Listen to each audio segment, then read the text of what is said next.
Bienvenue dans un nouveau podcast. Aujourd'hui, on va parler, comme d'habitude, un peu des relations toxiques.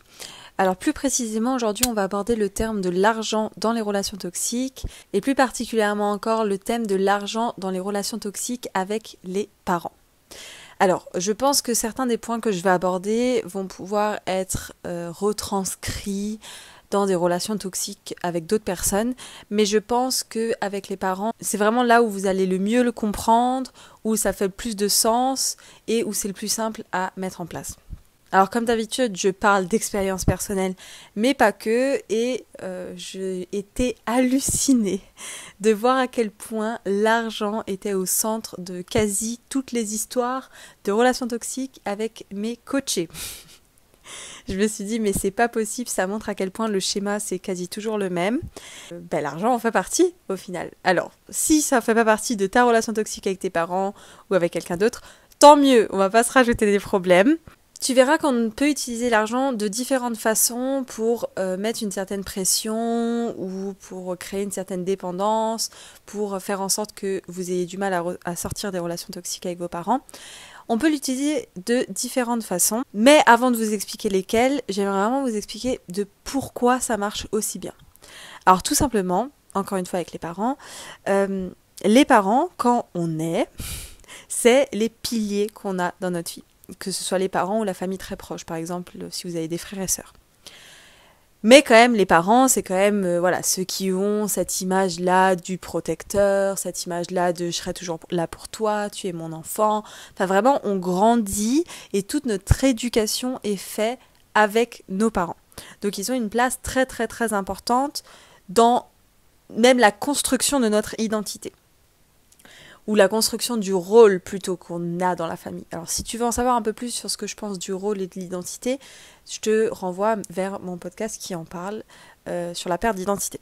En tout cas, ce que je veux dire, c'est que tout comme les parents, l'argent est un certain lien que vous avez entre vos parents et vous. Quand vous êtes petit, vous êtes chez vos parents, certainement, vous vivez chez eux, c'est-à-dire que tout est à leur charge, vous êtes nourri par eux, vous êtes logé par eux, tout leur argent est une certaine forme d'amour qu'ils ont envers vous. En tout cas, c'est un lien qui n'est vraiment pas minime entre vous et eux. Surtout jusqu'à ce que vous soyez majeur, pour la plupart des gens en tout cas. Et en fait, ce lien-là, c'est même plus qu'un lien, c'est une dépendance. C'est-à-dire que votre vie, donc quand je dis littéralement votre vie, c'est-à-dire votre toit où vous dormez, ce que vous mangez, les habits que vous portez, tout dépend de l'argent de vos parents. Donc vous voyez bien le poids que ça a sur les épaules quand même. Alors normalement, c'est pas censé être un poids, mais je parle dans les relations toxiques évidemment. Et donc ça explique pourquoi c'est si simple de l'utiliser pour les parents toxiques, pour que vous restiez dans ces relations toxiques. Pourquoi ? Parce qu'aux yeux de tous, la plupart des choses qu'ils vont faire en utilisant l'argent, ça va être juste normal, parce que vous êtes leur enfant. Et donc, vu que vous êtes leurs enfants, vous avez forcément un lien avec leur argent. Et du coup, aux yeux de tous, ça paraît très normal, quoi. Au final, c'est même des bons parents, parce que d'une certaine façon, ils remplissent leur rôle de parents. Mais bon, tout ça, vous le savez très bien, c'est que de l'apparence. Il y a rarement des cas de relations toxiques où l'argent a eu un bénéfice. Le premier processus que je veux vous partager avec vous, c'est le processus d'acheter ses enfants.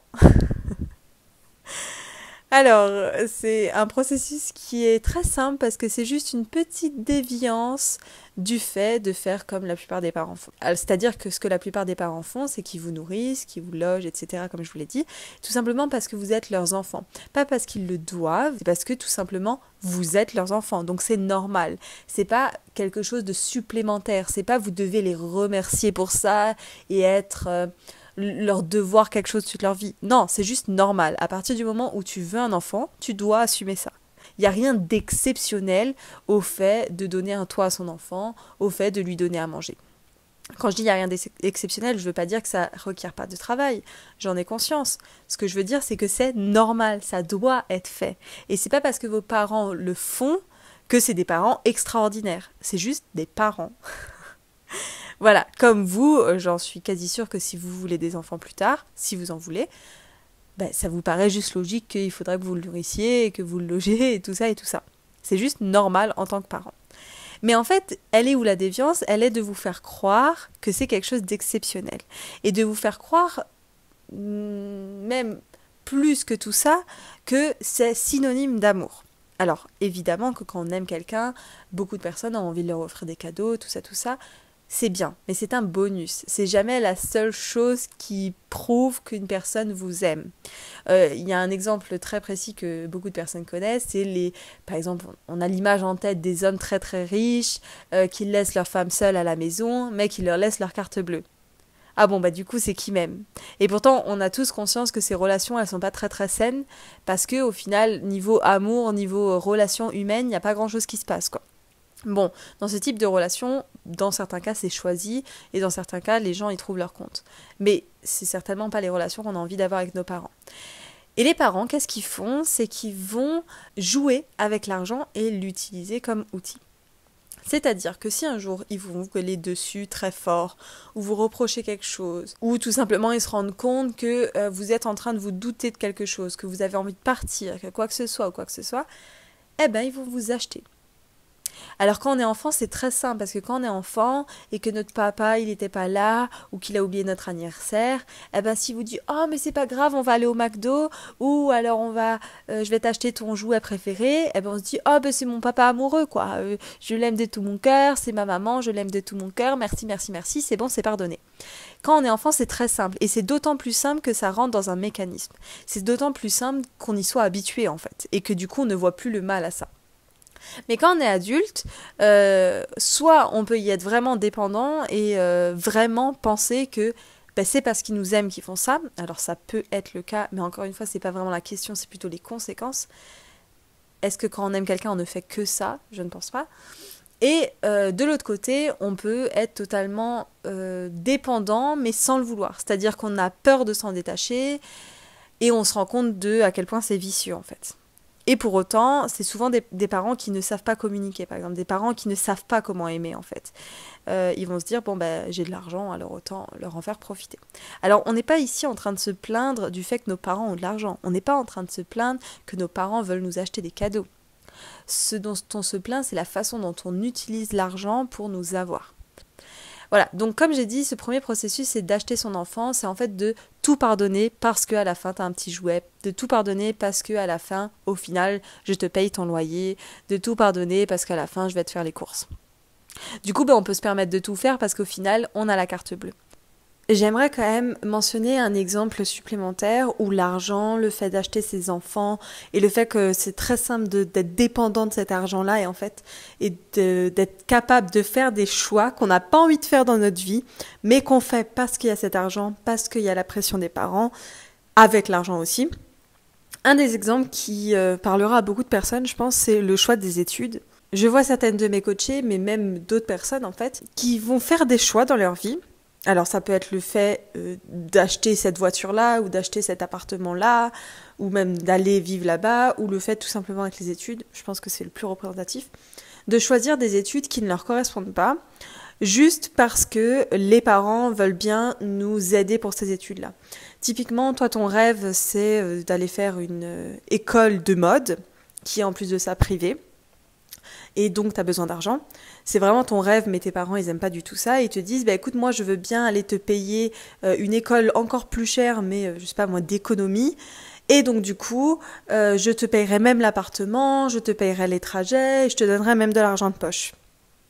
Et là tu te retrouves face à un dilemme. Qu'est-ce que je fais? Est-ce que je reste dans ma relation toxique avec mes parents? Je fais même des choix de vie sur plusieurs années qui ne me plaisent pas, mais parce qu'en contrepartie, j'aurai un toit où vivre, j'aurai une situation, en fait aussi tout simplement une situation dans la société, tu vois, le fait d'être étudiante ou étudiant. Et j'aurai de l'argent pour me nourrir, enfin tu vois, toutes ces choses-là dont en fait on dépend tout simplement. Est-ce que je fais ce choix-là et du coup, je reste dans cette relation toxique et je reste dépendant à ça? Ou est-ce que, genre, quand on a 18 ans, on décide de dire non, je veux vivre mon rêve, je vais faire un prêt alors que je ne bosse pas, enfin, je sors du bac et je veux vraiment faire mon école de mode, même si elle est privée, quoi. Et même si tu veux pas m'aider, et si tu veux pas me donner d'argent pour ma nourriture, tant pis, je vais me débrouiller tout seul ou toute seule. Alors, on se rend bien compte que c'est un énorme dilemme, surtout à la période où on a besoin d'argent pour les études. C'est vraiment une période où normalement t'es pas censé avoir un salaire, quoi.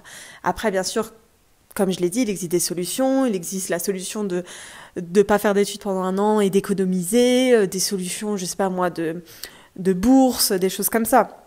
Mais bon, c'est énormément de responsabilités à un moment où en fait on a besoin d'argent. Et donc du coup, ça montre bien que oui, c'est une certaine forme d'amour si on veut, parce que payer des études privées ou payer des choses à son enfant, c'est très bien, tu es un très gentil parent, merci beaucoup.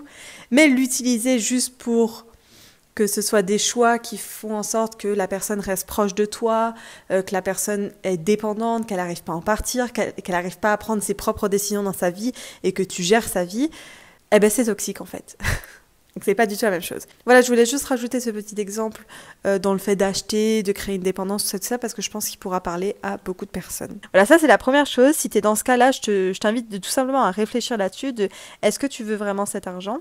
Est-ce que déjà tu t'en rends compte qu'il se passe ça? Est-ce que en fait, t'aimerais pas plutôt juste un bon papa et une bonne maman qui soit là, qui te disent qu'elle t'aime, qui te comprennent, qui prennent du temps à t'écouter, qui prennent de la patience et qui essayent de savoir quoi faire pour toi et de répondre à tes besoins? Je pense qu'on préférerait beaucoup de gens. Alors je dis pas qu'on doit choisir entre l'amour ou l'argent, mais je pense que l'amour devrait être prioritaire. Même si l'argent, on va pas se cacher, c'est important dans la vie. Alors ça, c'est un des moyens qui existent. Le deuxième moyen qui existe, c'est donner de la responsabilité hyper tôt à l'enfant. Alors, tous les moyens que je vais te donner là, peut-être que je ne vais pas tous les développer, mais tous les moyens que je vais te donner, ils peuvent exister et se cumuler. C'est-à-dire que tu peux être l'enfant qui est acheté et en même temps tu peux être l'enfant qui a été ultra responsabilité, tu peux être l'enfant qui a eu une très grande pression, tu peux être l'enfant qui a été entre deux parents, mais bon, je vais t'expliquer tout ça. Tu peux cumuler toutes ces choses-là et évidemment, plus t'en cumules, plus tu auras de problèmes par la suite avec l'argent.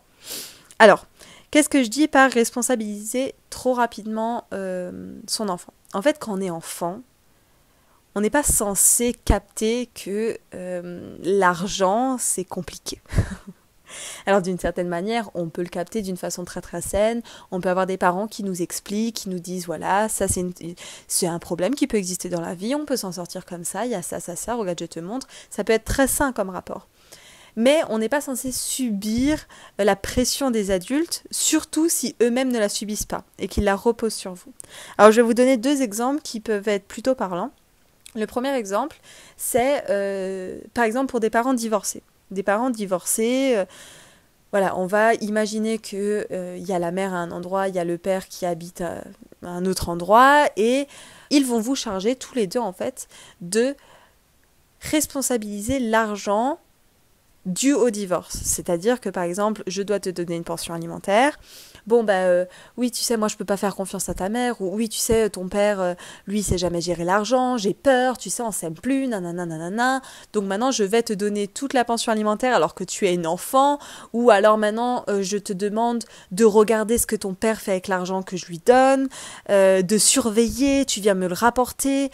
Après on se retrouve à faire des sessions de 1 semaine chez un parent, des sessions de 1 semaine chez l'autre parent, et en fait on va juste passer notre temps à observer et avoir la pression au final des 2 parents sur les épaules, parce qu'on sait que quand on va rentrer, il va falloir tout raconter dans les moindres détails, mais il faut être discret quand même, mais en même temps on capte que l'argent c'est vraiment un problème qui peut être utilisé pour la manipulation. Enfin, on est une ou un enfant, et on n'est pas censé vivre ces choses-là.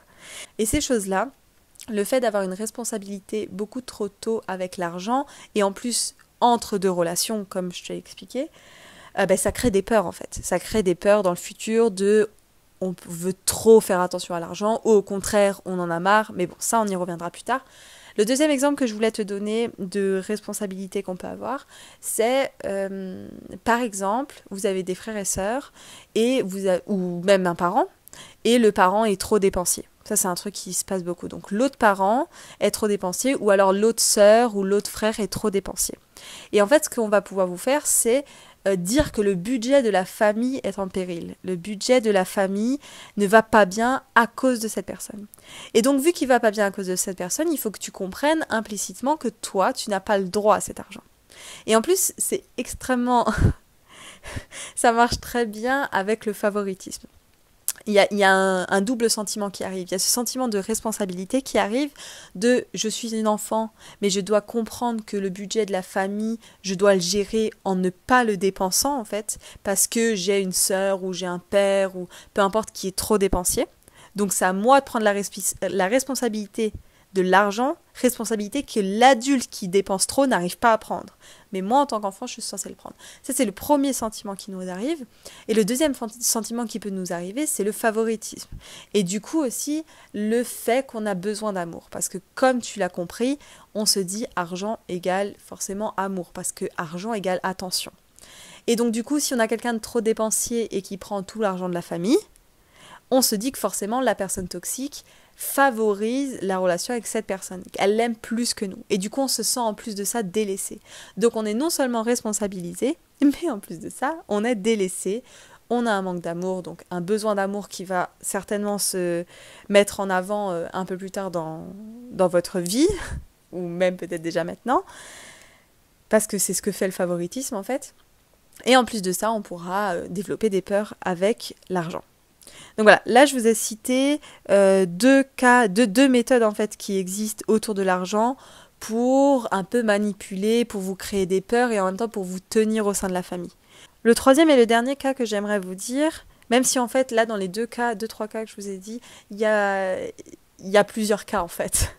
Par exemple dans les deux derniers, il y a en fait le fait de mettre la pression sur les épaules trop rapidement, mais il y a aussi le fait d'avoir peur d'en avoir pas assez et jamais assez de l'argent. On est éternellement pauvre, donc en fait c'est aussi un niveau, une classe sociale que tu vas devoir t'habituer, même si c'est pas forcément le cas, hein, même si c'est juste par manipulation. Et d'ailleurs il y a beaucoup de familles toxiques où on croit que nous on peut pas toucher à l'argent, qu'il n'y a pas de l'argent, qu'on doit se priver, nanana, et puis on se rend compte qu'au final ils vont dépenser leur argent dans des trucs qu'on peut trouver totalement stupides d'un point de vue extérieur.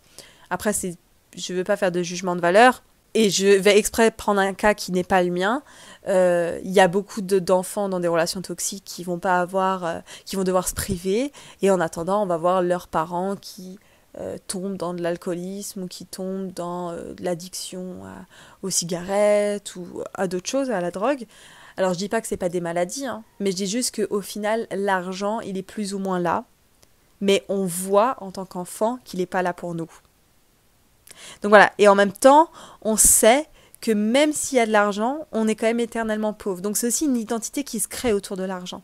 Cette identité de, en fait, même quand je serai adulte, je vais devoir galérer pour avoir de l'argent, je vais devoir me priver. Toutes ces choses-là avant l'heure, quoi.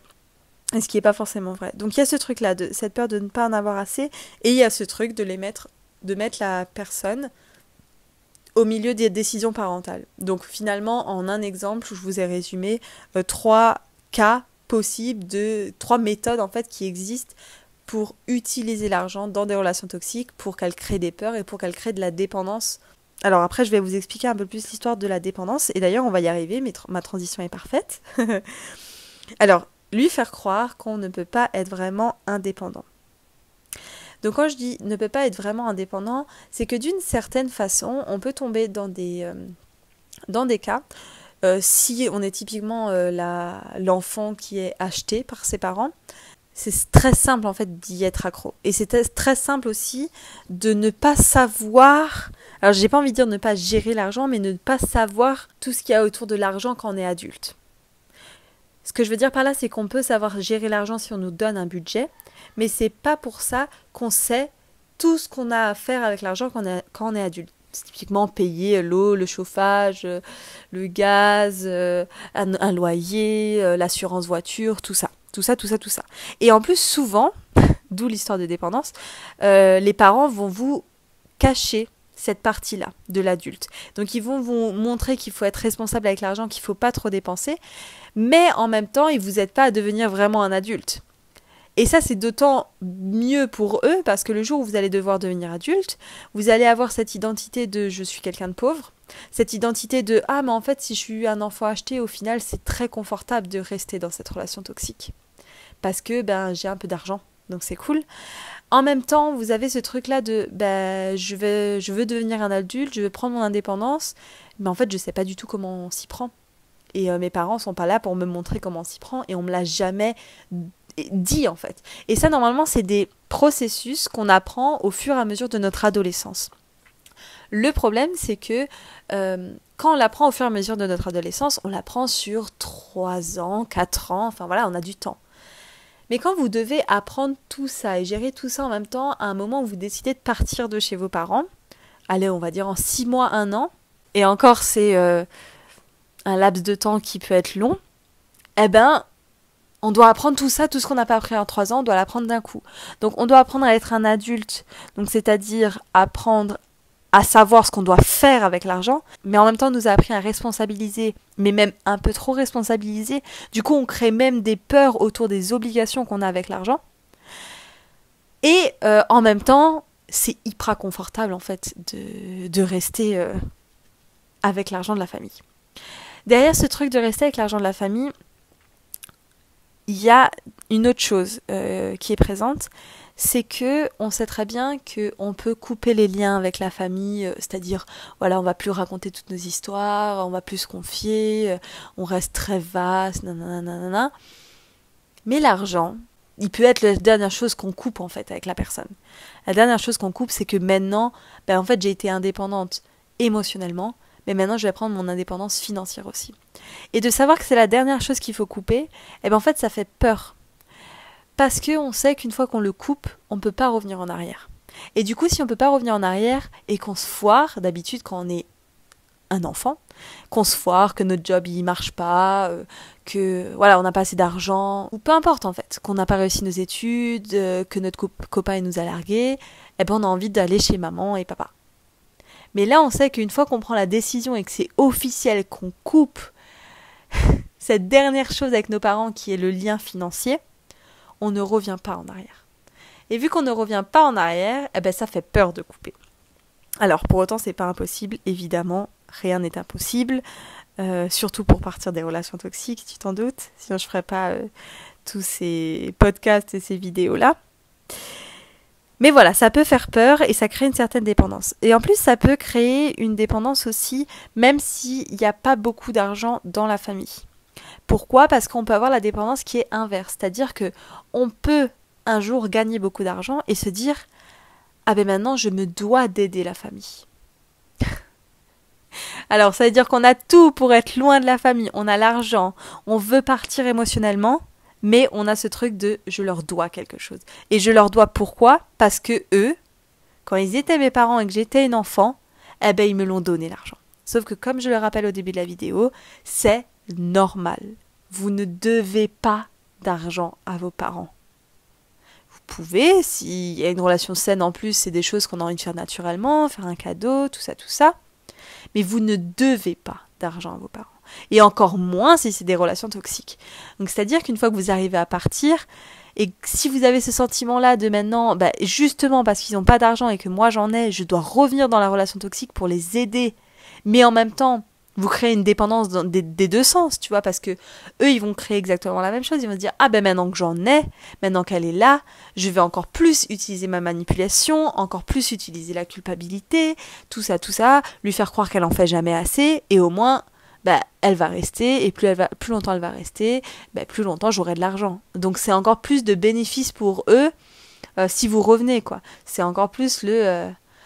merci, non seulement elle revient, je peux recommencer à être toxique, mais maintenant je peux utiliser son argent, quoi. Donc voilà, en fait, qu'il y a de l'argent dans la famille de base ou pas, c'est très simple de créer des peurs autour de l'argent et de créer une dépendance dans la relation toxique grâce à l'argent.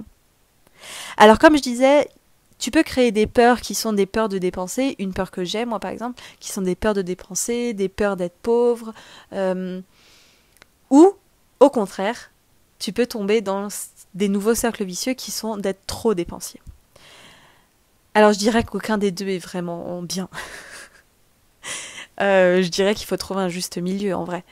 Après vous allez me demander, mais c'est quoi le plus dur ? Est-ce que c'est plus dur d'être dépensier et de l'arrêter, ou est-ce que c'est plus dur d'arrêter d'avoir peur de dépenser ou d'arrêter d'avoir peur de toujours être pauvre ou...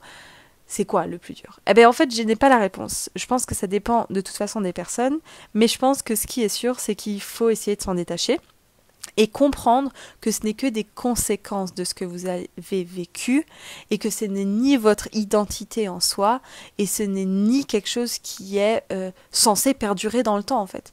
Une conséquence, à partir du moment où on enlève la cause, il n'y a plus de raison qu'elle perdure dans le temps. Elle est là grâce à vos souvenirs, en fait, mais pas grâce à ce que vous avez bâti entre-temps, grâce à qui vous êtes maintenant. J'ai beaucoup parlé pour essayer de vous expliquer du coup comment l'argent peut être au centre des relations toxiques. J'espère que ça a été au moins clair. Évidemment, tout ça est assaisonné par des sentiments de peur, des sentiments de culpabilité. Encore une fois, je le rappelle que si c'est possible, c'est parce que ça a été là depuis le début de votre vie ou depuis votre éducation, et donc vous n'avez pas à vous sentir coupable de ne pas l'avoir vu. Ça a été introduit tellement naturellement que c'est normal que vous ne soyez pas rendu compte forcément tout de suite. Donc ne vous en voulez pas pour ça.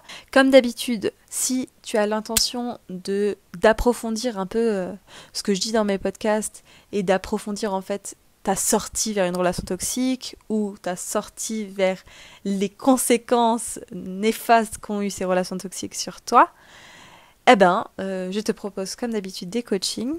Tu peux retrouver le lien sur mon site, simplementdeborah.com. Il faudra tout simplement remplir un formulaire et tu pourras aussi le retrouver en barre d'infos de toutes mes vidéos sur ma chaîne YouTube. Simplement Déborah. Dans un prochain podcast et passez une bonne soirée, matinée ou journée ou tout ce que vous voulez. Bye!